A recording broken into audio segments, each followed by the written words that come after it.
Hey Jer. Um, I thought I would start this video, and I'll try not to keep it too long. I listened to that video twice. I tried to listen to it twice, and I tried to break it up into more manageable parts. And I really, honestly didn't want to go into it with a carve it up, let me show you where you're wrong kind of attitude. I was just trying to be a little more honest, because I've heard a lot of this before, as you know. And I've heard it from different pastors and stuff. In fact, Dennis Dickinson did one today where he sent in, once again, where John MacArthur's talking about how, this doctrine makes Christians mad. Total depravity is the hardest thing. Well, yeah, maybe it's hard because it doesn't belong there, But I listened to it, a little bit of his, and I went back and thought about something I'd seen here, and I'm trying not to be too hard on critiques. I tried to boil it down to some common denominators. One thing I'd say about the video, and again, I'm kind of disappointed that they don't take it, they say they kind of act like they're more intellectual. We're more thoughtful. We're going back to more of an authenticity. They use the word authenticity a lot. Okay, we're going back to the time of Calvin and the Reformation. My thing is, why don't you just go back to the first century? Many of those authors are still around. I don't know if you've read Eusebius of Caesarea. He was a historian up until the time of Constantine, covering all of the history. You have Tertullian, you have the writings of Clement, you have the writings of Polycarp and some of these early church fathers. When you read through them, and what little I have read, especially through the history, you don't have anyone talking about total depravity, the idea of you cannot. So it's funny that for Christianity, we're not going back to the beginning of Christianity. We're going back to the beginning of Calvinism, And so I thought that the first part of it was a little disingenuous. They make the point very poorly about Billy Graham and then the modern preachers, as if there was nobody but Billy Graham or the Name It and Claim It. And there's a lot of other really good preachers out there. I heard them. I lived during that time. That's going to be a problem you're going to have when these older people are telling you things about the past. But those of us that live there and go, wait a minute, it wasn't either Billy Graham or the Name It Claimants. Name It Claimants didn't come to the 80s. I went to church and got saved in the late 60s, and I still had a decade before these guys came along. Most churches at that time were kind of autonomous. Most churches were smaller churches where a man was taught and he preached, and maybe another man was taught and he preached. And they preached what they taught, and they taught the same word because they were taught the same thing. If you had two different mechanic schools, but they're teaching Ford engines, especially of a specific year, you're going to have men teaching basically the same type of engine. That's how this works, is men were being taught the same things, but later on, seminaries started to change, especially at the time and money started flowing into Christianity, not just with the Name It and Claim It. You had, Dr. Dobson's, Focus on the Family. You had Chuck Swindoll with, focusing on marriages. You would have these little cottage industries appear. And they would make money, but also they were telling the truth. There's nothing wrong with those guys. But here comes these other, now Calvinism sees a place where they can start coming in and start being effective and start getting their message out. So I thought it was disingenuous. You're not telling the whole story. You breeze past it really quick. Oh, we don't like all the new guitars and stuff. But what's the first thing you do? You do this flashy little, your theme song is all flashy and new, and you've got all these graphics. You have some thug life Calvin with his glasses on. It's marketing. It's funny. You're doing the same thing that you're saying they shouldn't do. You're appealing to the young market. And you have these sound bites that come up, and it's really cool, and they sound great. You have people with anecdotal, not spiritual, not biblical. Well, I felt this, and I went through this, and here's what I went through. And there are a lot of basic, just statements like, people are yearning. People were searching, and they found it. They found it in Calvin. Well, they could say the same things in Mormons. People were searching, and we took them to the Book of Mormon. People were searching, and we gave them the Watchtower. People were searching, and they went into the mosque, and they found Islam. Just because people are searching and they find you doesn't mean that you're true. It just means you were sought and found. It's your job to prove that you're true. So all that anecdotal evidence to me doesn't weigh on. I'll try to move faster. I don't want this to be too long. I took a lot of notes. I thought that they created straw man arguments. They would take both sides. Let me tell you what you're thinking. Let me tell you what you're thinking, and then I'll combat that. Then I'll go back and, well, you're like this, and I'm like this. See, that's a straw man argument. You should actually have another person instead of just saying, well, here's the way people were thinking, and here's what we did. Here's the way people were thinking. They must have been thinking this, and here's what we did. They do that through this whole thing, creating straw man arguments about that. I wrote this down. They say that they're deeper, but if you're deeper, you should be able to prove it instead of just market it. I thought the first half of it was really strongly into marketing. And they used a lot of emotionalisms. Here was Paul Washer. Oh, I did this youth video. And all it is pounding with emotions. And don't you dare. I'm talking to you kind of thing. Well, yeah, you can stir up emotions, especially with teenagers. But does that mean the method? Does that mean what you're saying is true? Kids, especially, and many people will, and especially, I hate to say it's sexist with women. This is why women, God leans away from women having authority over men. Emotions will create truth in some people. Oh, well, if I show strong emotions, the Mormons do that. The Mormons say burning of the bosom. Oh, how I know this is true? I had a burning of the bosom. It's very similar to that. I'll stir up emotions. But if you believe in total depravity like they get to next time, your emotions don't matter. I could go in and say, hi guys, anybody here want to get saved because of the elect? We're going to have an altar call. Then basically, that's your message. Anything that you put between you getting on the pulpit and giving that call is superfluous. They're going to accept it. They're of the elect. Why are you fighting so hard to get the non-elect? The pushing of emotion, I thought, was disingenuous. And it goes against, again, total depravity. I was watching this one with the Dennis Dickinson sent out, where the guy that does Wretched came in and goes, imagine going in with your guitar and trying to come to a graveyard and trying to get dead people to worship Jesus. That's what they're doing. Well, that's what you were doing. You're taking emotions to dead people, hoping they'll respond to Jesus. When they moved on, I did find Sproul also, to me, was doing a little bait and switch. And most of this also, I'll say, through the whole thing, what did they use? 18 scriptures or less, and they pulled them from every book that they could get in the New Testament. They would have, I forgot what it was, Romans 5:2b. I'm just going with the last half. This whole surgical creation to back the tulip. And Calvin didn't even believe in the tulip. The tulip came from Dort. They'll even admit that. That it was the Arminians who came up with their 5 points that they were against Calvinism. And then Dort came along and did a response. So, can you even say that the tulip is Calvinist? The tulip is actually the followers of Calvin trying to fit Calvin in as a response to the Arminianists. I don't think also that they covered history very well. They just jumped right in. Well, here's Luther and here's Calvin, and away we go.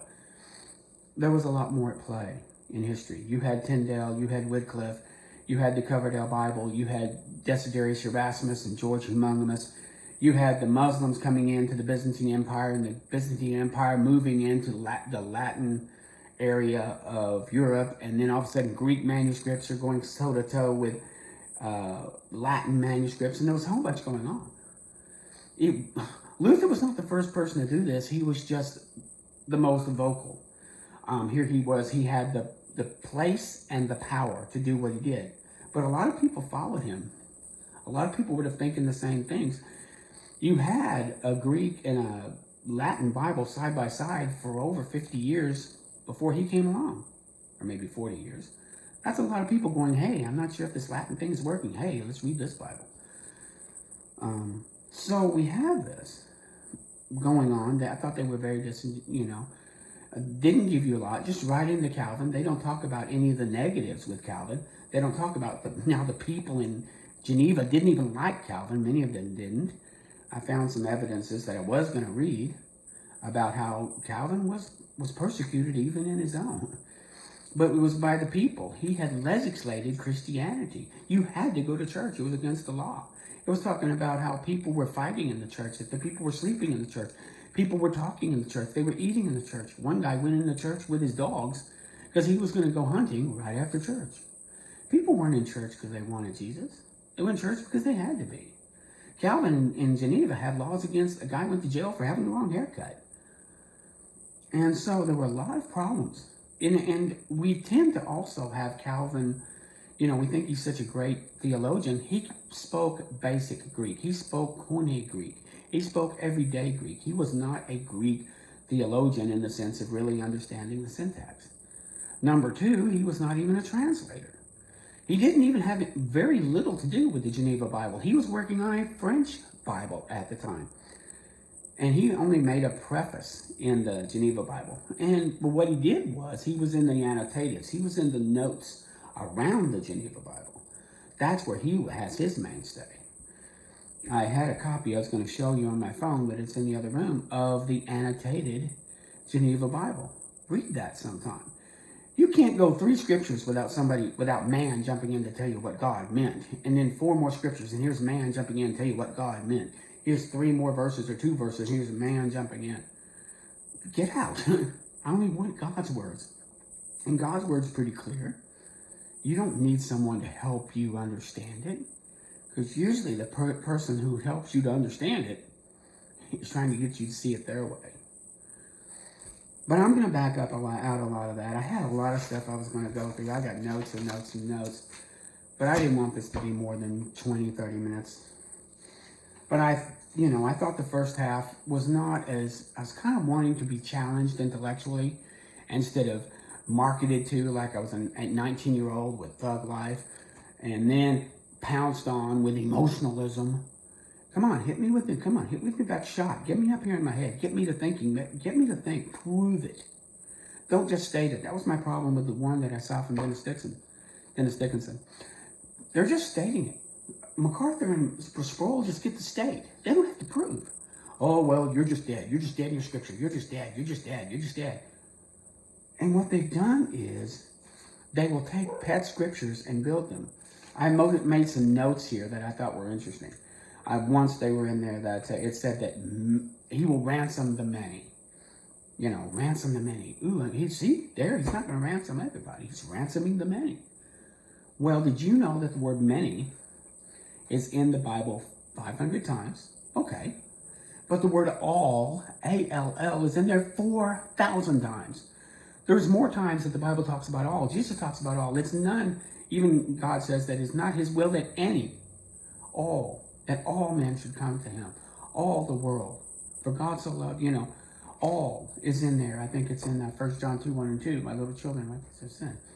We have an advocate, the Father, Jesus Christ the righteous. And he's a propitiation for those who sins, but of the whole world. There's they didn't have all in it, but okay. The whole point is, trying to save the elect and leaving the non-elect. It's a presumption.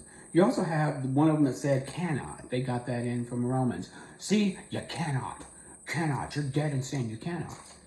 Did you know cannot is in there 26 times, but would not? Would not is in there over almost 100 times. Especially if you go back to Jeremiah. Jeremiah has more of the would nots. I wanted you to come to me, but you would not. I wanted to forgive you, but you would not. I wanted to be your husband, but you would not.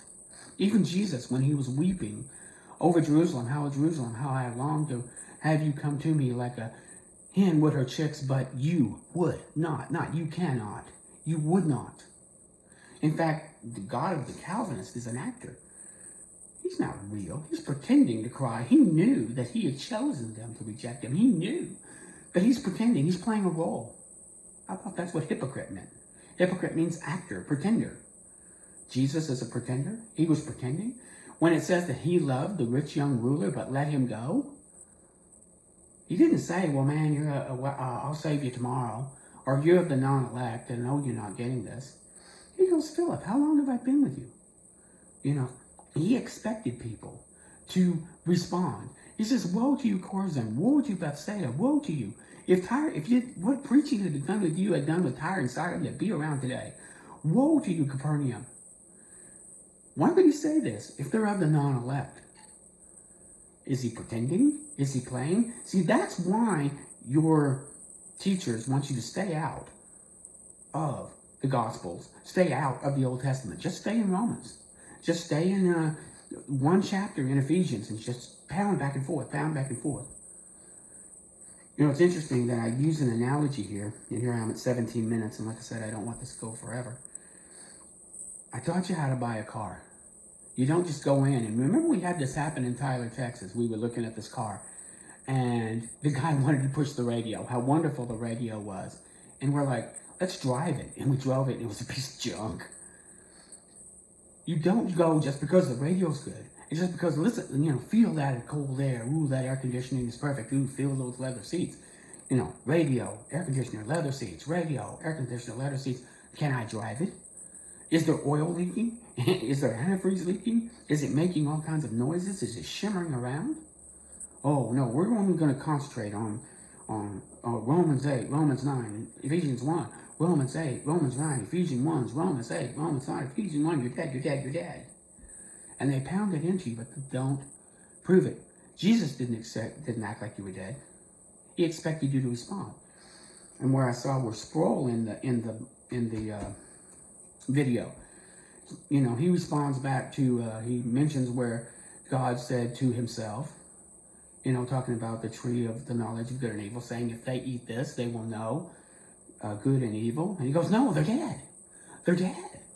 Are you calling God a liar? He responds to them with responsibility. They should have been dead. Why are you holding dead people responsible? And he even says that there's one coming from the woman. Well, she's dead. How can she have?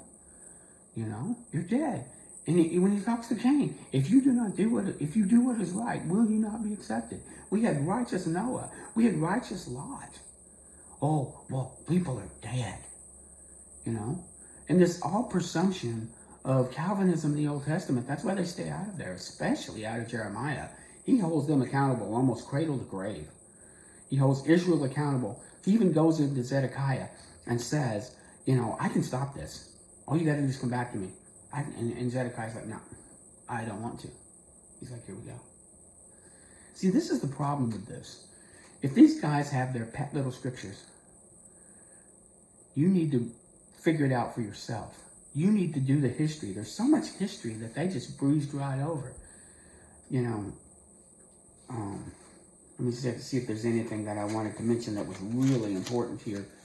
I was thinking about, one guy brought up the fact that when Jesus was talking with Nicodemus, he said that as the serpent was lifted up in the wilderness, so the Son of Man will be lifted up. Well, when the serpent was lifted up, you remember when we were with the people that sinned and they were being bitten by serpents, and God had Moses create a serpent. And then if you looked, you would live. But it wasn't live then look. It was look then live.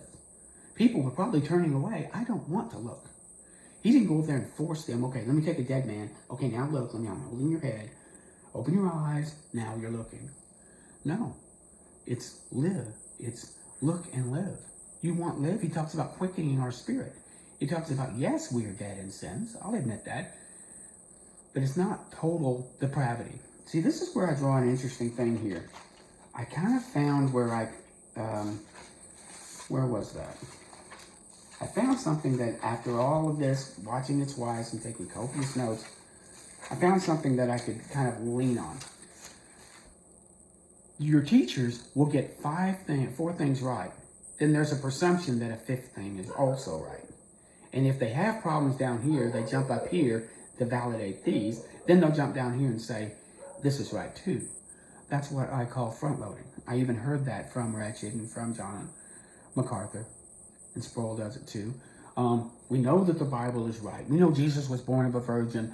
We know that he is the way, the truth, and the life. And we know election is true. Let's go from there. Oh, wait a minute. You front loaded all of those. I was listening to them when they were talking about total depravity. I tried to go all through the TULIP where they flash it up. Ooh, isn't that so cool? Ooh, that proves my point. TULIP. Oh. And then they went anecdotal at the very end, and you get all these people, oh, and then you got all that cage rage. Oh, I just want to go and share with everybody. Why? You can't say anything that's going to get them saved. They're going to get saved. God's going to get them saved. And why do you hold them accountable for not accepting election? You know, one thing I did notice that the Calvinist people do is they will do free will altar calls to get you to believe in Calvinism. They will use emotives to get you to believe in Calvinism. But Calvinism is not about emotions. It's about you're pre-chosen. Okay, all of you that think you're pre-chosen, come up front. I don't have to motivate you with emotions. You're chosen. Come on over. You're there tonight. You should walk away. One thing I noticed here, what I was watching was interesting, was they will talk about sufficiency by grace alone. He does a lot of that. Grace by faith alone, faith alone, faith alone.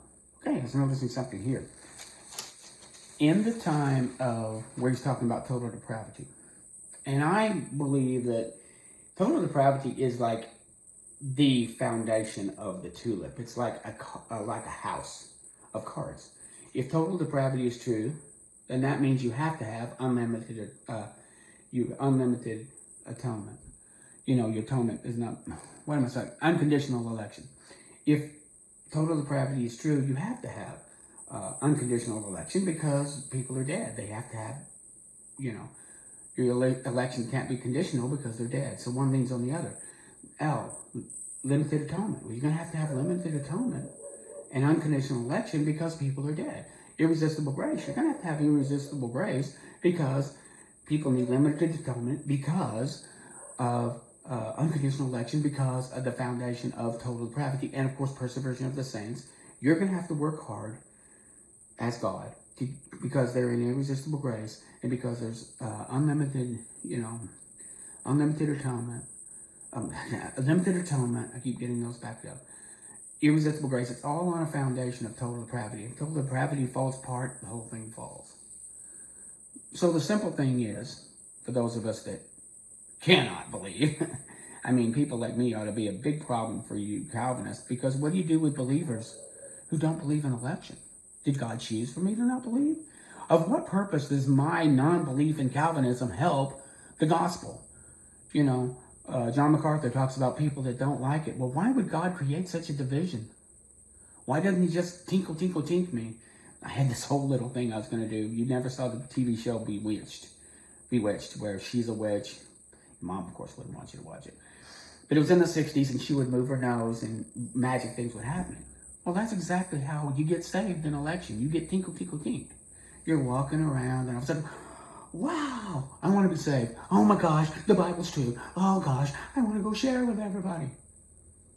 What changed? You're just elected. It just makes sense to you, and all of a sudden it clicks. There's no reason. And come let us reason, says the Lord of hosts. Let me go back to what I was going to go with, and then I'm going to wind this down. I noticed that they will do this jump around, this bait and switch. They'll talk about vicarious sacrifice, and I believe in vicarious sacrifice. In fact, most of the things from vicarious sacrifice, they were talking about, where's the other one?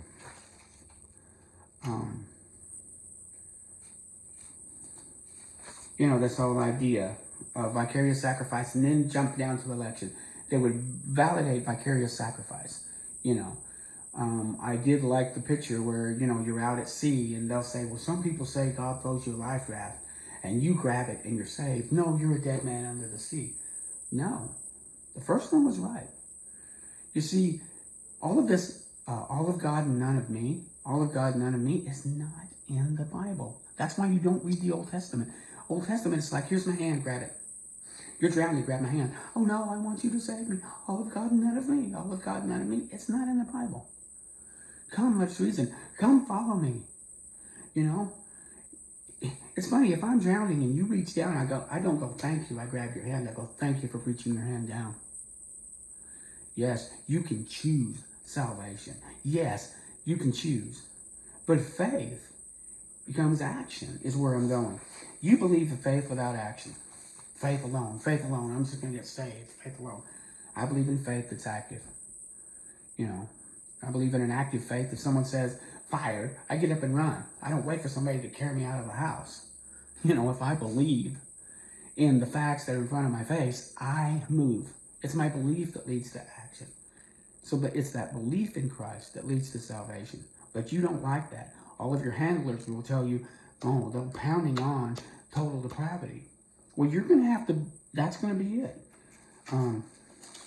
What was it I wrote here? I'm really kind of frustrated with myself because I wrote in shorthand. Oh, imputed righteousness. They were talking about in with total depravity. And I'm not going to go through the whole tulip like this. And I know it's 27 minutes. I'm going to start winding this down. I'm not going to go through each one. I'm going to hit the main one. If you believe in total depravity, then you're going to go off there. If you don't, because it hasn't been sold to me, it's only been told to you. It has not been sold to you. Grabbing 4 scriptures out of the, and walking them around. Only the scriptures that back your play is not selling. One thing I noticed also is you see the word if in the Old Testament a lot. IF. If is a conditional conjunctive. The grammar is a choice. If I say, if you go to the store, get some milk. That's a choice. You see the word if, not when. When is no choice. When you do this. So again, not even the grammar of the Old Testament. That's why they keep you out of it. But I'm going to go back to this very simple thing. I saw this when they were talking about total depravity. They would talk about vicarious sacrifice, which I believe in. They would talk about righteousness, imputed righteousness, which I totally believe in. But then they would jump and say, see, that proves election. No. and when they get in trouble with election, they jump up and go, let's look at this again. Vicarious sacrifice. And then, and he says that you're immuted, that you have an imputed righteousness. Therefore, that means you're chosen. That means you're dead and chosen. No, one does not mean the other. Like I said, it's funny that when we share the gospel, we're black and white. You talked about the gospel. You talk about the gospel is so important. The gospel is so important. The gospel is so important if you stick with the black and white. For God so loved the world. The wages of sin is death. For by grace you are saved through faith. If we confess our sins, he is faithful and righteous. All of those. For by grace you are saved. But then when you go to election, I don't have any black and whites. I have to run around in this gray area of supposition. I have to take two chapters out of Romans and plug them in to a chapter in Ephesians, which were written half a decade apart. There were people who had Romans for 5 years before they even got Ephesians. How could they understand? And Ephesians is talking about predestination of adoption, not predestination to salvation. Nowhere in the scriptures is the word sortio and electos anywhere near one another, except maybe Romans, in Romans 1, but it's used in the armor of God in Romans 6. Nowhere. And yet you preach it like it's for God so loved the world. If it's not in the black and white, it's not true. And my point is, if you're going to let gray area, then why can't the Mormons? If you're going to live in a gray area, why can't the Jehovah's Witness? If you're going to live in a gray area, why can't the Catholics? When they say Mary's full of grace. You got to go to Mary and you can go to all those dead saints. You're allowing that. I am not. If the words chosen for salvation are nowhere in the black and white scriptures of any of the Bibles, then is it true? Only if you go into the gray areas and replug things and only take certain scriptures. And if that's what you're going to do, you do that. But I noticed they do this little bait and switch where they'll verify something that's in the black and white and then go down and build some sort of Frankenstein monster with bits and pieces of only selected scriptures. And that's true. That's where I got from all of this. Like I said, I could keep going on and on. I found that most of the people in here front-loaded or tried to be emotive. They use the word like self-authenticating. Well, that's what I'm asking you to do. Black and white is the greatest self-authentication. Gosh, I can't even say that now. You know what I'm trying to say. To authenticate, So you don't use the whole Bible. You only use bits and pieces to create. And if you can do that, why can't anyone else? I like it where they say is popes and councils have erred, here. And Calvin and the reformers were pushing against because councils have erred. Well, that's funny. That's what Jacob Arminius did. He goes, you have erred. You know. And I'm not an Arminius. I don't really know what he believed. I do know that he wasn't treated very well. You have ad hominem attacks where they just pull the pin and let him fall to the ground. What a mean man. Every time they face any kind of criticism, well, you're the meanie. You're stupid. You don't understand. All that ad hominem. Ad hominem, help me to understand. Show me in the black and white. But if it's not in the black and white. At the end of the day, Jeff, you brought up the story last time about that young pastor that we saw in Idaho who was taking on that church. And the pastors around him are patting him on the back because he's so great. And yet he should have been challenged. He should have been challenged. Not everything you've told is true, but not everything you've told is false. But you're going to be leading people. It comes from you. You've got to stop saying Calvin said, MacArthur said, Pink said. God did not put them in charge of that church. He put you in charge. And one day, if he puts you in charge, it's going to be on you. And he's not going to sit there and go, have you read your Calvin? Or did you go through Piper's latest message? Or did you listen to MacArthur this week? So you can pump that into your people, your congregation. He's going to hold you responsible. Remember in the book of James, let not many be masters, for they'll have a greater condemnation. That's the biggest problem I have with Calvinists, is they're not afraid of God. If I Xerox a theologian from 500 years ago, I'm good to go. But that's that video. I could have said a lot more. It's already 33 minutes. I want to be intellectually stimulated. I don't want to be emoted. I don't want some ad hominems. I don't want some flashy in the pantsy kind of marketing. Especially when you say flashy in the pantsy. Oh, that's modern Christianity. That's bad. But we'll utilize it for marketing Calvinist to a new generation. I'm sorry. Like I said, if you got something of depth that doesn't have suppositions, I'd be happy to see it. But so far, all I saw was marketing. Oh well. Bye.